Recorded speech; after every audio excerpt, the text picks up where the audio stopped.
Right now at 6, breaking news on the peninsula. All lanes of El Camino Real in the heart of Redwood City shut down. This is after a person is found dead on the roadway. At this hour, detectives are sifting through the clues to find answers, and we are there live with a report from the scene just seconds away. The third hour of Today in the Bay continues right now. And a good Monday morning. Thanks so much for joining us. I'm Marcus Washington. And I'm Laura Garcia. Let's get right to Today in the Bay's Chris Sanchez. She's in Redwood City this morning for the breaking news we're covering. Chris, a person discovered dead. A lot of questions with this one. What are you finding out? Right. This is a person who was found dead in the roadway. So we believe that this person was struck and killed by a car. Redwood City Police, so not giving us a lot of details at this point. However, you can see behind me that it is still an active crime scene. We are at the intersection of El Camino Real and Roosevelt. The crash seemed to have happened closer to Lincoln. What you need to know is that El Camino is closed between Maple and Roosevelt, where we are this morning. We believe that this was a vehicle versus pedestrian crash.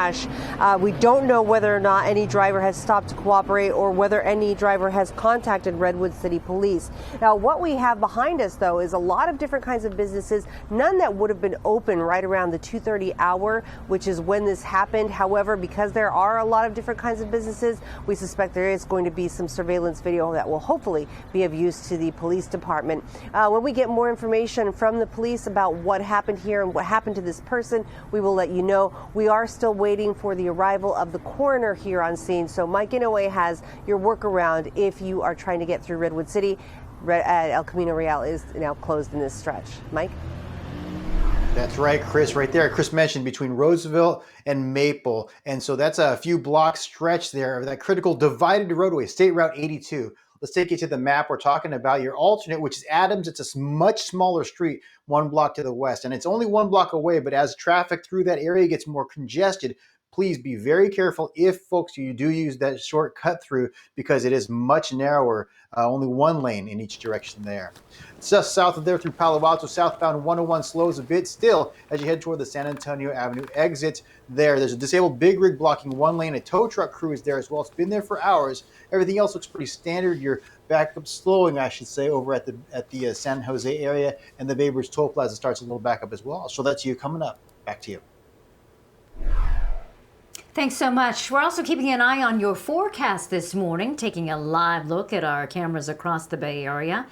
The fire danger still remains very high this morning. It's so dry and hot lately. Oh, so concerning. It really is. Meteorologist Carrie Hall, of course, been tracking all of this for us. And Carrie, it really seems that we're really getting to this pattern of when it comes to the threat of those fires as things start to heat up. I know I saw in the forecast like 90 degrees today in some spots. Yeah, so it's that, and we've had such dry vegetation, a lack of rainfall, and we keep getting these high wind events. So we're using all of our cameras like this one from Alert Wildfire. It's looking from Cummings Skyway over toward Martinez for the potential of any grass fires that could spread rapidly because of the red flag warning, mostly in the hills. But of course, we've seen them spread into some of the low-lying areas in the Delta as well. And it hasn't been hot and dry as our temperatures reach back into the 90s in some of those warmest spots inland, and all of these red shaded areas are included in that red flag warning. It has been extended through 6 o'clock tomorrow evening, and we are going to see humidity levels dropping at times into the single digits. We do have that as a high fire concern for today, so we head over to Today in the Bay's Bob Riddell live in Dublin with an update on that red flag warning that has been extended through tomorrow evening. Bob. Good morning to you, Carrie. Yes, that red flag warning for the East Bay Valley and hills behind me and the mountains in the North Bay was supposed to expire right now at 6 o'clock, but the meteorologists at the National Weather Service did extend it for another 36 hours until 6 o'clock Tuesday night because the conditions here are just so dry and so hot, as you've been mentioning. The conditions are so dry that up in the North Bay in American Canyon, the Newell open space is temporarily closed as a precaution to keep anyone from going in there and accidentally sparking a wildfire. Danny Pham and Ami Takizawa recently moved to American Canyon after they were evacuated from their home in San Jose last year to the SCU fire. They chose American Canyon because it's not close to any mountains, and they figure it's a little safer from wildfires. I know that everywhere California is starting to fire. Last year, we staying to near the Sacramento area was so bad, the air is bad. So I choose here because close the water. We do construction, so every time there's a fire, it always affects us with all the smoke in the air. Yeah. But it seems like it's like a fact of life that we're gonna have to start dealing with.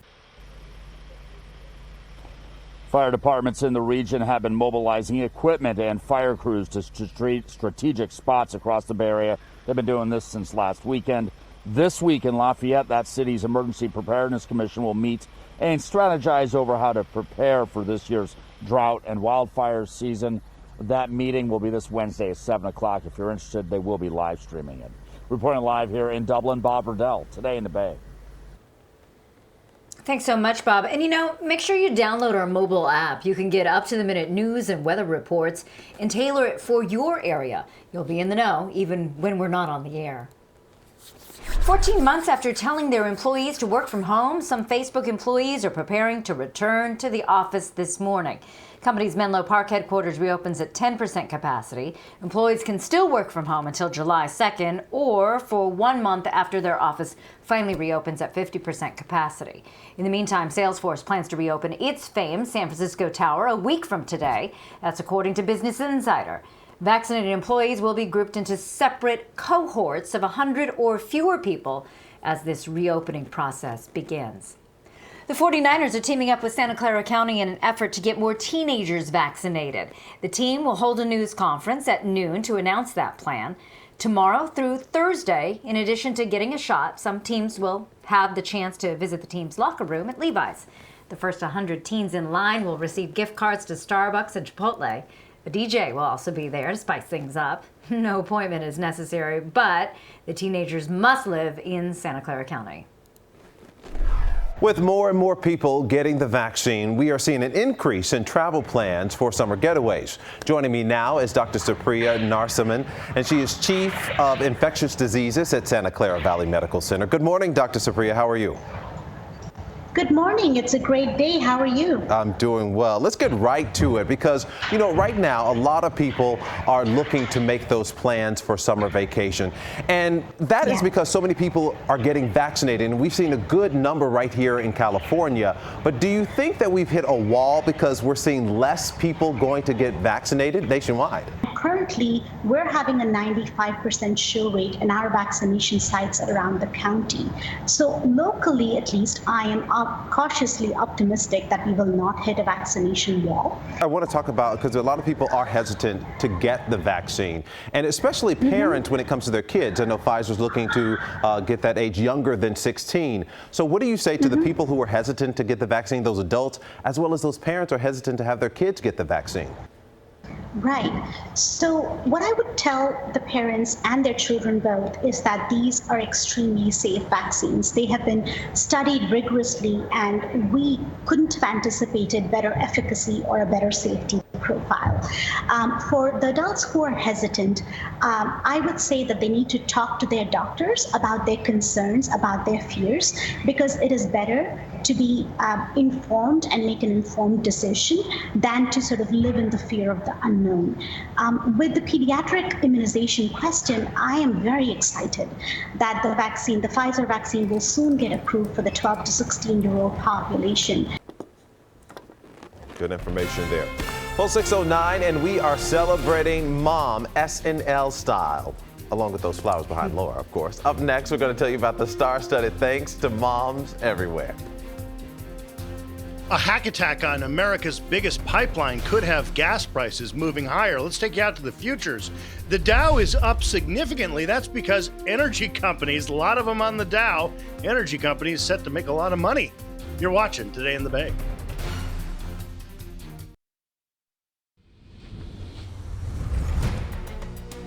Good Monday morning. Right now at 6:11, we are under microclimate weather alert. We'll have to watch out for that fire danger. And today, the earlier, the better for getting outside for homeschool recess in Concord. At 9 o'clock, we're at 67 degrees. At noon, we're already at 84. And look at the trend, 92 degrees as we go into early in the afternoon. We'll talk about the heat, the wind, and that fire danger all coming up in the forecast in a few minutes. And we still have the closed drive circle here on the map. In Redwood City, El Camino Real is closed because of a deadly crash, but 101 is reopened, all lanes southbound as you travel through Palo Alto. That's better news. Slowing for the East Shore Freeway presents a bigger backup at the Bay Bridge, but now it's slow out of Richmond in through Berkeley. We'll give you the latest coming up. Well, good morning. Very happy Monday to you as well. That fuel pipeline that was attacked by hackers over the weekend is still shut down. More than 5,000-mile long pipeline moves gasoline and jet fuel from Texas up the East Coast all the way to New York. Hackers were able to infiltrate the system and demand a ransom to undo the damage. It's not clear if the Colonial Pipeline Company has paid the ransom, but it is clear the pipeline is not open yet. As for gas prices, they're unaffected so far. The rest of the U.S. warning they could see $3 gas. We wish we could see $3 gas. AAA says a gallon of regular costs on average $4.10 in California, up about 6 cents from last week, but that spike came before the shutdown. You can see how low it got in the worst days of the pandemic. California has no gas coming from the Colonial Pipeline. In fact, much of the gas we use here came from oil we pulled out of the ground here in California. But if gas supplies do get low back east, our prices could go up because gasoline is fungible. You can move it from market to market seeking the best price. Gas is gas. I have said no matter who's president, presidents really cannot affect gas prices either up or down. What they can do, though, is increase supply. We'll talk about what Mr. Biden's doing to increase supply as we talk politics in about 30 minutes. So stick around for that. Elon Musk was on Saturday Night Live over the weekend. He mentioned Dogecoin several times. You might think that would drive the price of the currency up, but no, it went way, way down because Musk called the cryptocurrency a hustle. Here's Musk in the role of a financial advisor on Weekend Update. What is it, man?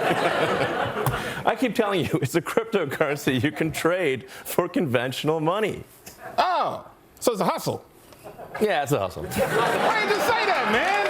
Don't fall to everybody. It's a hustle. To the moon! Musk had been pushing Dogecoin, but you know Musk's humor is unusual. So he knows it's really sort of a pretend currency. It was, after all, invented as a joke. A lot of people who invest in it understand it's a pretend currency, but also know it's getting more valuable, or it was, and they were trying to make money off of it. They did not succeed. I just think of that Rick Ross song. Every day I'm hustling. Every day I'm hustling. All right. Thanks, Mike. Scott. What did I say, Mike? Thanks, Scott. I see I was hustling there. All right. Look, trending for you this morning. Elon Musk shared the spotlight on SNL with mothers. Okay, you always share the spotlight with mothers. So during the cold open, while Miley Cyrus covered Dolly Parton's Light of a Clear Blue Morning, well, the moms of cast members, they showed up to celebrate Mother's Day with their kids. I'm so happy you're here, Mom. Me too, boy. Oh, no, Mom, don't Purell my face. Oh, Mom, you're a doctor. Is everything going to be all right? Yes. Are you proud of me? Yes. Would you be more proud of me if I were a doctor? Of course. So Cyrus closed the performance wishing a happy Mother's Day to her godmother, Dolly Parton, as well as her mother, Tish Cyrus, who was also there for her performance. It was really neat to see. Well, new this morning, many already argue that being mom is a full-time job, but it turns out they're wrong. A new study from the juice and jelly maker Welch's says it's actually equivalent to 2.5 full-time jobs. Researchers studied 2,000 moms with children ages 5 through 12, and they found on average they worked 14-hour days. The average mom starting the day at 6:23 a.m., ending it at 8:31 p.m. No word on just how many of those moms had multiple children as well. But, you know, it is a full-time job, but it's also one of the most rewarding ones ever. We got to celebrate yesterday, which was very, very nice. I know you did as well, Carrie. Happy Mother's Day, Paul. Yes, but I didn't get to sleep in. The kids were up early this morning, and yesterday morning, and I was up with them. So, that's the way it goes. And if you're up early this morning, you may be packing lunches, getting the kids ready for school, or getting ready for virtual learning. Let's get you ready for work as well as we start out in the South Bay, awaiting a beautiful sunrise, nice and comfortable this morning with some mid-50s to start. But it's going to heat up again today at lunchtime at 77 and 80 degrees at 1 o'clock. The 7-day forecast is already up at the bottom of the screen as we talk about these wind speeds today. So this shows the winds in miles per hour, and these arrows show you what direction it's coming from. When we get winds coming in from the west, that brings in slightly more humidity, but we see for parts of the North Bay and some of our inland valleys, we have more of a northerly wind, and that's very dry. And the winds continue to pick up where we see the bright colors show where some of the greatest wind speeds will be. So you can see that's going to be happening in parts of eastern Contra Costa County into tonight, as well as parts of the North Bay, especially in the hills and mountains as you go up in elevation. We're still looking at some gusty winds tomorrow. At the same time, relative humidity levels are dropping. Take a look at these numbers we're expecting as we go into this afternoon. So Concord's going to see a relative humidity at 7%. That is extremely low. That just dries out the vegetation even more, acts as a hair dryer as we get those high winds gusting up, as well as these hot temperatures. So we're up to 92 degrees today in Napa, 82 in Oakland, pretty warm there, 85 in Palo Alto and San Jose. We'll reach into the low 90s in parts of the inland East Bay. We are going to see some changes as the week goes ahead. So this high pressure moves out of the way quickly. An area of low pressure drops in, and that's going to give us some cooler temperatures in time for the weekend, but we can see high pressures right behind that. So we continue on with more dry weather. We'll see those inland spots as we look at spots like Danville and Morgan Hill reaching up to 90 degrees today, 91 tomorrow, and then we make progress towards some cooler air. But as we do so, it's still going to be windy, especially Friday. And then check out the weekend, mid-70s for some of our warmest spots for Saturday and Sunday. I'm looking forward to that. But Mike, you've been tracking some breaking news. Is it looking any better there in Redwood City? Carrie, as Chris Sanchez just told me, there's no further update from the police doing the investigation on El Camino Real. It's still closed here. Let's show you where, between Roosevelt and Maple. Now, even though your alternate is only 1 block to the west, it's a much smaller roadway. Allow yourself some extra time if you're going to have to take that reroute and go slowly through the neighborhood. El Camino, the divided State Route 82 is closed right there for that one section. Better news for Palo Alto. 101 reopened, no problems and no slowing there after the disabled rig cleared from San Antonio. Little slowing where we expected north 101 through San Jose. That's the start for Silicon Valley. Now there's slowing here. The top number down the East Shore Freeway jams up down Berkeley, basically out of Richmond and in toward the Berkeley curve. There was a disabled vehicle or a crash at Powell, and so that did slow things down here. That held folks up and kept them away from the Bay Bridge Toll Plaza, where there's a backup that's forming, but it's not as heavy as we often see. Some folks, again, slowing through Berkeley, holding them up a little bit there. So that's a benefit, actually, from what we typically see at the Bay Bridge. If that's a little confusing, I'm sorry. You think that's confusing? Let me take you to what I'm posting online today. This is also confusing. The history of the fortune cookie. Yeah, that's right. That's for today's AAPI Heritage Conversation Starter. We're talking about the fortune cookie and the sort of sometimes confusing history here. This is Gary. He's got a giant fortune cookie. That's confusing enough of a picture, but the details are about the origin of this cookie, this dessert. It may actually have its ties, even though Chinese food is the key, maybe not in China. In fact, it may be the Bay Area where the modern fortune cookie has its actual roots. We take you through some of the fact-finding and some of the archives and actually some of the historical stuff that came to the Smithsonian from warehouses right here in San Francisco. So it goes with our theme. We're taking a look at foods that you might have assumed are from Asia, but are actually not this week. They're distinctly Asian American, trying to drop some knowledge about the diversity, guys, of AAPI community throughout this Asian American Pacific Islander Heritage Month. Thank you for giving me that time. Oh, always. We always celebrate diversity here. So important. Thanks a lot, Mike. It is 6:21 right now. Coming up next on Today in the Bay, NBC Bay Area response. She shells out more than $1,000 for an appliance, but she's still doing its work by hand. I'm consumer investigator Chris Kimura. NBC Bay Area responds next.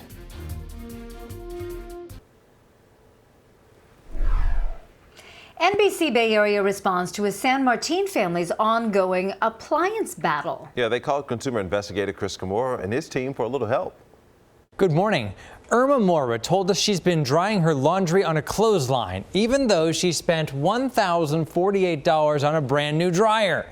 She shared a detailed timeline of problems like loud noises and a drum getting stuck, as well as her attempts to get both Home Depot and LG to help her out. But Irma says all her efforts were not getting her closer to actually drying her laundry in her dryer. So she contacted us. Our team contacted Home Depot. It took action and refunded Irma $1,048 so she can buy a new dryer. We requested a statement about the situation but did not hear back. Irma did the right thing here. When you discover a problem with a product right after delivery, remember, you have two possible avenues for recourse: the manufacturer with its warranty plus the store with its return policy. Just be sure with the store that your item is eligible for a return and you know how long that window is open. Don't blow a deadline. As always, keep a detailed record of who you talk to and when, just like Irma did. If all else fails, you can contact us. Go to NBCBayArea.com, then click the response option from the main menu, or call us 888-996-TIPS. Thanks, Chris. Well, coming up 6:26 right now, breaking news on the peninsula where all lanes of El Camino Real shut down. This is after a person was found dead on the roadway. At this hour, that investigation trying to figure out what exactly happened continues. We do have a live reporter there for you at the scene. We're going to have more for you right after the break. On a lighter note, we are kicking off our second week of Asian American and Pacific Islander coverage. Fred Korimatsu was born in Oakland. He refused to go into a Japanese internment camp during World War II. He was later arrested and convicted, but decades later, the courts overturned that ruling. He was awarded a Presidential Medal of Freedom, and in 2005. So proud of him. You're watching Today in the Bay.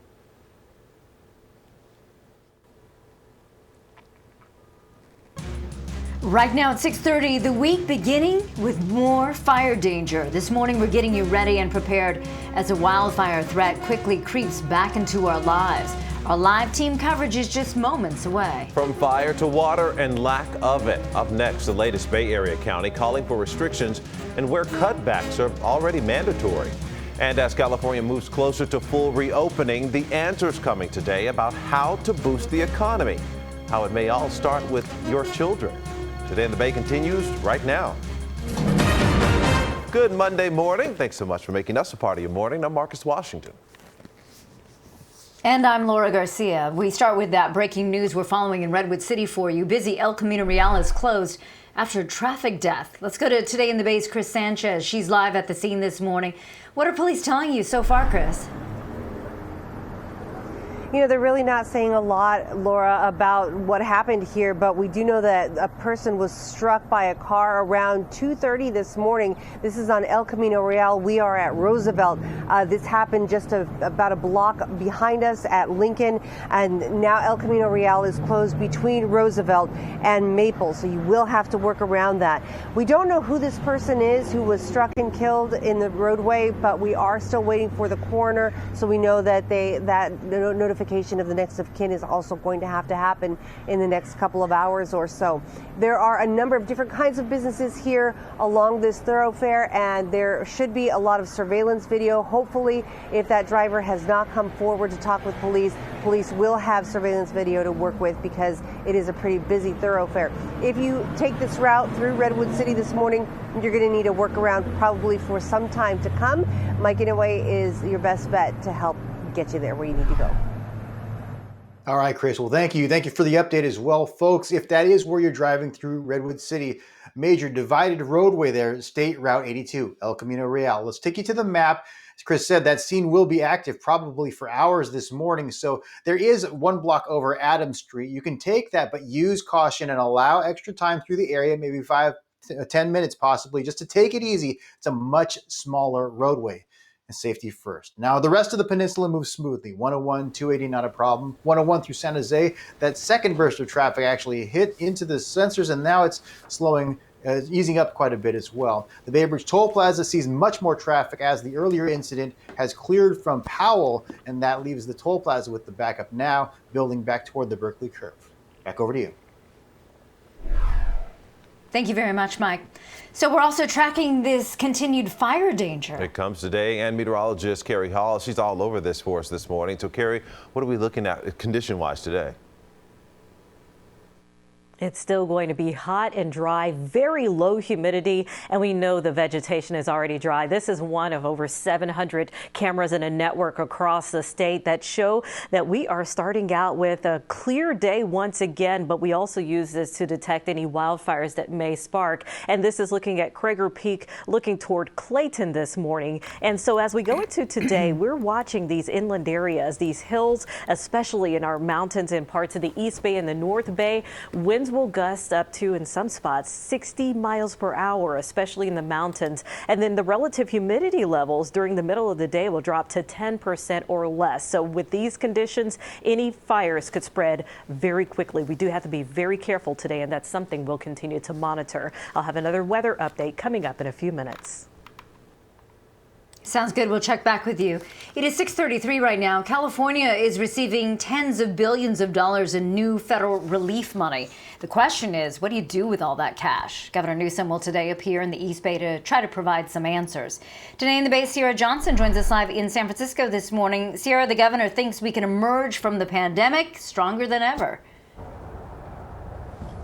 Yes, good morning. That is exactly the headline they are using to tout today's 10 o'clock press address.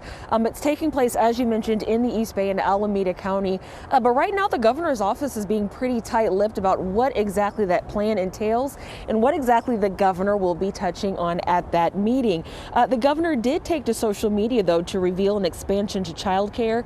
That happened yesterday. That expansion would include adding 100,000 childcare slots, investing millions into child care for California. It also revealed it would include $200 million in support for career pathways for those home health care workers, as well as millions in state funds to support child care providers. Now, that announcement did not provide a timeline or any basis of where that money would come from.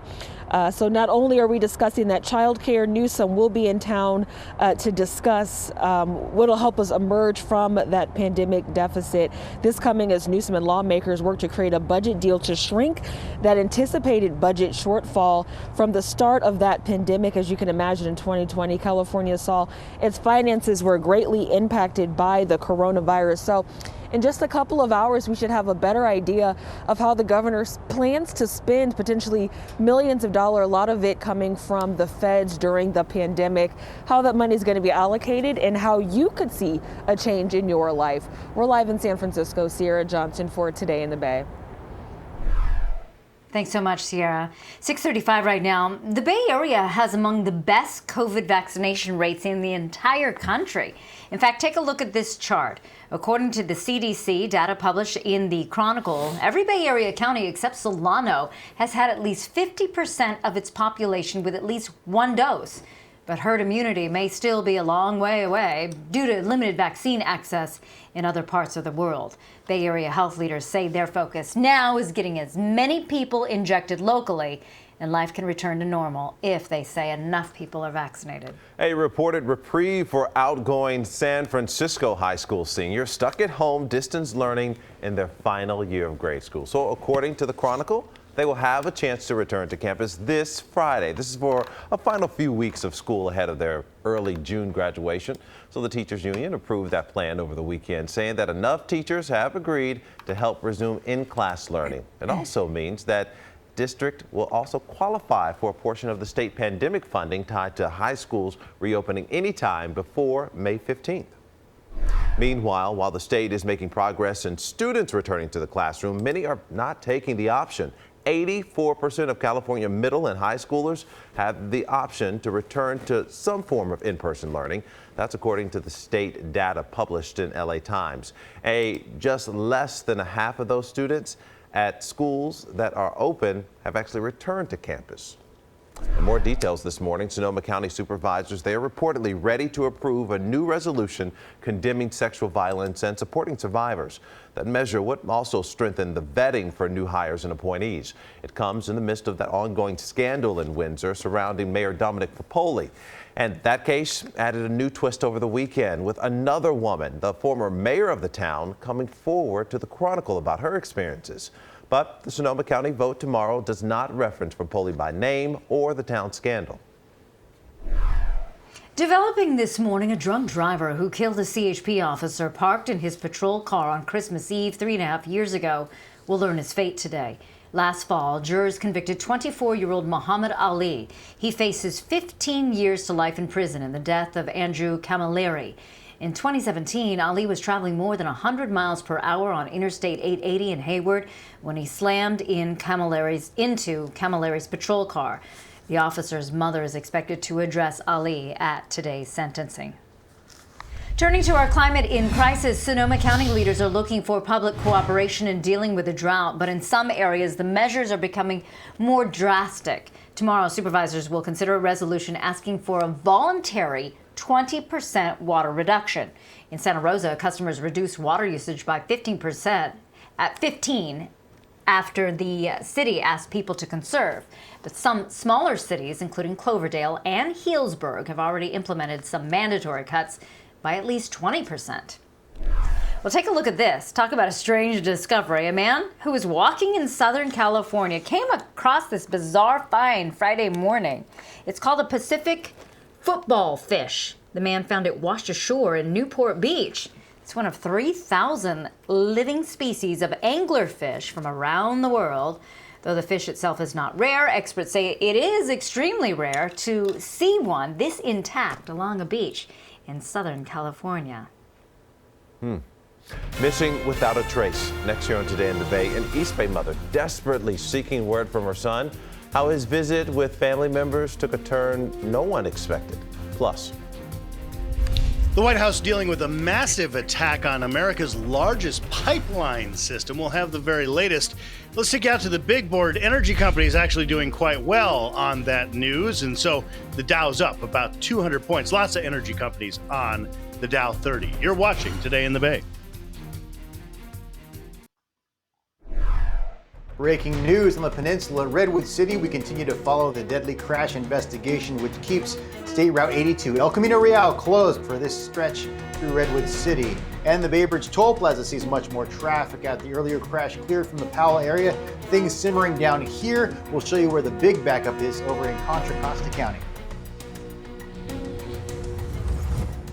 And Mike, we are under a microclimate weather alert due to the high fire danger we'll see today. Red flag warnings continue through tomorrow as we've seen these high winds, hot temperatures, and very low humidity in these areas shaded in red. That continues today. For more on that, let's head over to Today in the Bay's Bob Riddell live in Dublin, where that red flag warning has been extended. Bob?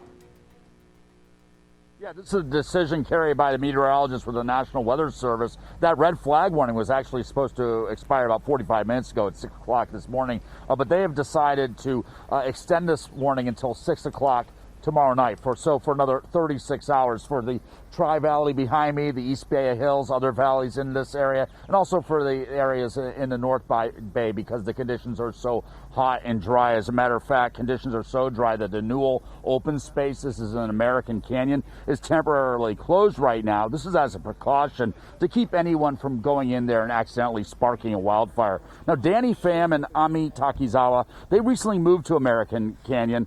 This is after they moved out of San Jose. Last year, they were evacuated there because of the SCU fire. They moved to American Canyon because it's not close to any mountains, and they figured it'd be a little bit safer from wildfires.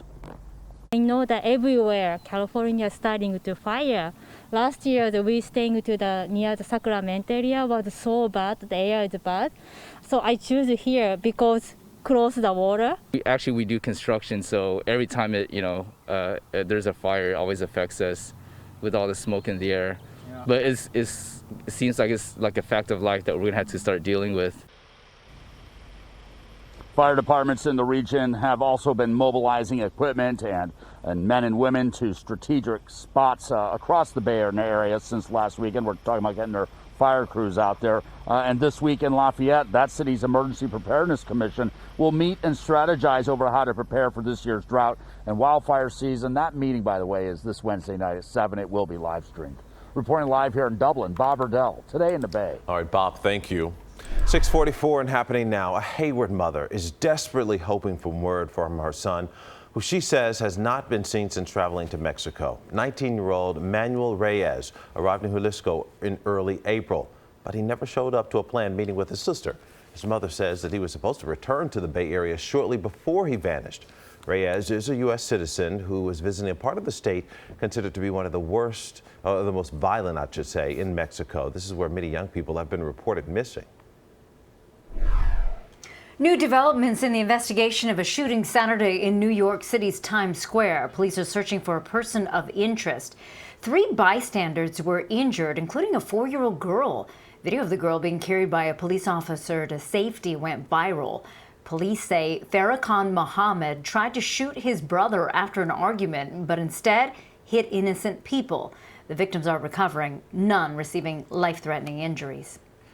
It's 6:45 right now. The White House says long-haul truckers can stay on the road longer if they're hauling fuel. And Scott McGrew, one of the actions they're taking, this is after a cyber attack on a pipeline over the weekend. Yeah, the largest pipeline in America, called the Colonial Pipeline, Mark, is still shut down this morning, moves millions of gallons of gas and jet fuel between Texas and the East Coast. And the worry is a long shutdown could send gas prices spiking. Now, there's not a lot any president can do about gas prices directly, but he or she can increase supply. One way of doing that is softening the rules on how long-haul truckers can stay on the road. The Department of Transportation has done exactly that. Now, the U.S. could also use ships to move gas from Texas to the East Coast, but there aren't that many U.S.-flagged tankers. The law says ships that move between 2 American ports have to be American, but the president could waive that. Most people familiar with the emergency stockpile, the White House could tap that emergency reserve, and the EPA could waive some of the formulation rules, making it easier to move gasoline refined in one state to be used in a different state. For right now, gas prices seem to be fairly stable. It's possible that pipeline could open up soon. We'll certainly be watching it and gas prices throughout the morning and have more on the midday news. President Biden is scheduled to speak about the economy later today. This week, he'll meet with GOP leaders to try to hammer out a deal on infrastructure as well. He'll meet with Kevin McCarthy and Mitch McConnell. McConnell on the right has complained the president isn't being bipartisan, but McConnell's also said it's his top job to stop anything the president tries to do. McCarthy says he's in favor of removing fellow Republican Liz Cheney from her leadership post after she said President Trump was lying when he said the election was stolen. Other Republicans say people in their party shouldn't have to agree with everything Trump says, particularly if it's not true. I think they're concerned about retaliation from the president. They're concerned about being attacked within the party, and it just bothers me that you have to swear fealty to the dear leader or you get kicked out of the party. It just doesn't make any sense. Moments ago, the Biden White House reversed limits placed on transgender Americans' health care. This was limits put into place by President Trump. Nothing actually changes because the courts had blocked President Trump's actions. The White House says no one should be discriminated against when seeking medical care simply because of who they are. Well, we're watching everything that's happening out of Washington. We're tweeting about it. You're giving your opinions back. I love them. You can reach me on Twitter. I'm at Scott McGrew. Thanks so much, Scott. Well, this morning, the remains of a 20-ton Chinese rocket have made their way back to Earth, but we don't know exactly where. Video appears to show it passing over the Middle East. China claims most of what survived re-entry hit the Indian Ocean near the Maldives Islands, but U.S. Space Command has not confirmed it. A Harvard scientist called China's policy on space debris reckless. Well, new details on the Kentucky Derby. It happened back on May 1st. So the winner, Medina Spirit, may be disqualified after failing a post-race drug test. And its Hall of Famer trainer, Bob Baffert, well, he's been indefinitely suspended from Churchill Downs. Derby officials are now awaiting results from a second sample before making that final decision. But if those findings are upheld, the runner-up, Mandaloun, will be declared the winner. I know that was probably a topic of conversation in your household, Carrie. I know coming from Derby country there yourself. Yeah, I mean, we were like, okay, what does this mean for the Triple Crown and what's going to happen after this? Yeah, a lot of questions we were asking at this point, so we'll be checking on that. Let's get a live look outside in Dublin this morning. Looks very hazy. This is our typical view that we have in the summertime, but we've had some summer-like weather, and so we do still have the concern of the high fire danger today. The red flag warning continues in the hills in the North Bay as well as the East Bay, and our temperature is heading back to 90 degrees again today in some of our inland areas. We will have a cool down by the weekend, and you can probably already see that at the bottom of the screen with the 7-day forecast up. Time to get the kids up and ready for school as we get a look at our Walnut Creek forecast. We're starting out at drop-off time at about 55 degrees. By the time you go pick them up early in the afternoon, it's going to be heating up. So those temperatures in the 70s, maybe light jacket as well as some short sleeves, because we'll see a lot of changes here. Take a look at our highs today, reaching 94 in Fairfield, 92 in Napa, San Jose and Palo Alto reaching 85 degrees and 88 today in Morgan Hill. Santa Rosa reaching 91. We're having a blast at air conditioning as we start out this week. And you know what? I wasn't even ready to have to edit this graphic because it's so early. This is the earliest tropical storm we've had in the Eastern Pacific on record. Another one of those things we're seeing with climate change. Here we are in the beginning of May, and we're already talking about hurricane season. So you can check that out on social media. I'm at Carrie Hall Weather. We're also following the high fire danger for our inland valleys, reaching 90 today and tomorrow for some of our hottest spots. We're still in the upper 80s on Wednesday. It starts to come down a little bit on Thursday, but we'll really start to feel it on Friday. We're making way for a nice weekend ahead with highs in the mid 70s. In San Francisco, we'll go from the 70s back into the 60s, which is where we should be this time of year. Now, as we head over to you, Mike, you've been watching some breaking news all morning. What's the update?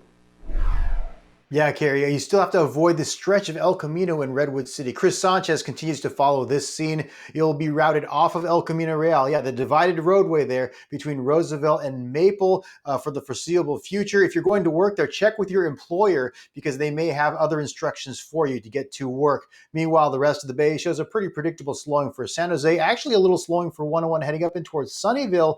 We're going to watch that. Castro Valley to Hayward also slow, and a crash eastbound 80 has you slowing around Powell and also slow down through Berkeley heading over in off of the Richmond area. Here's the big stretch that's slow. Highway 4, look at that delay from Pittsburgh over in toward Concord. That's a tough drive, and you can see clearly you're a better option. Back to you. Thanks, Mike. Happening now, Southwest Airlines bringing back several flights to the Bay Area as more passengers take to the skies. Next month, Southwest will revive its SJC to Boise route with one flight daily. The airline is also bringing back that San Jose to Spokane, Washington daily flight. The airline, like many others, cut back during the pandemic. Now it's slowly bringing those flights back as demand increases. Coming up next, a quick look at our top stories, including a Silicon Valley giant welcoming back workers in just a matter of hours, the new restrictions they'll face. Then, coming up at 7 o'clock on the Today Show, Vicky Nguyen celebrating Asian American Pacific Islander Month with some very important voices that have been silent all these years. What was that like to see so many different generations showing up after your daughter put the call out? It's just so surprising. We have all broken out of our chains, our baggage of our culture, what our culture said, be very quiet, put your head down, don't make waves. All of us just thought, you know what, that's over. We have to come out, we have to speak now.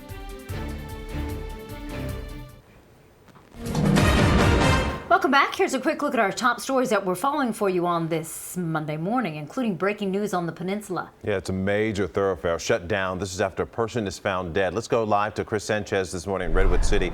Chris, what did you know? So good news for commuters through Redwood City. The northbound lanes of El Camino Real have just reopened to traffic. However, we know that the investigation continues into a hit and run crash that happened here about 2:30 this morning. The coroner was just out here, so we believe that the victim has now been taken away. This happened on El Camino Real at Lincoln, and for quite some time El Camino was closed between Maple and Roosevelt. Now the northbound lanes are open once again. We are trying to get more information from Redwood City Police, but at this point they have not been able to tell us much about what happened here this morning. In Redwood City, Chris Sanchez, Today in the Bay. 6:57, 14 months after telling their employees to work from home, some Facebook employees are preparing to return to the office this morning. The company's Menlo Park headquarters reopens at 10% capacity. Employees can still work from home until July 2nd. Or for 1 month after their office finally reopens at 50% capacity. In the meantime, Salesforce plans to reopen its San Francisco tower 1 week from today. That's according to Business Insider. Vaccinated employees will initially be grouped into separate cohorts of 100 or fewer people. Time to keep track of what's going on with this weather. We've also been keeping an eye on that forecast for you this morning, taking a live look at our cameras across the Bay Area right now. Well, that fire danger is still very active this hour. Meteorologist Carrie Hall has been tracking those conditions for us. Carrie? So the red flag warning continues for today as we take a look at our 7-day forecast. We'll see those temperatures reaching into the low 90s today and tomorrow. Very hot temperatures, and we will be cooling down by the end of the week, but it's going to take a while before we get there. We're watching those fire weather conditions for today. And as you get ready to head out the door, Mike, what's going on for the commute? Big slowing here. You see that through Concord out of Pittsburgh and over toward Walnut Creek. Highway 4 drags again this morning. That's one slower drive. The Bay Bridge Toll Plaza sees more traffic as there was a crash again. Heading to the area, the traffic a little bit lighter at this camera shot, but slow on the East Shore Freeway and also getting away from the Bay Bridge because of a crash eastbound 80 at Powell. The heads up for folks heading away from the Bay Bridge up in toward Berkeley. All right. Well, that does it for us this morning on Today in the Bay. But the Today Show is coming up next. We're going to leave you with a live look outside on this lovely Monday morning. Look at the iconic Golden Gate Bridge. What a beautiful place we live. Thanks so much for joining us. We're going to be back with a local news update at about 7:25 and every half hour after that. Join us for midday news as well. Have a great day.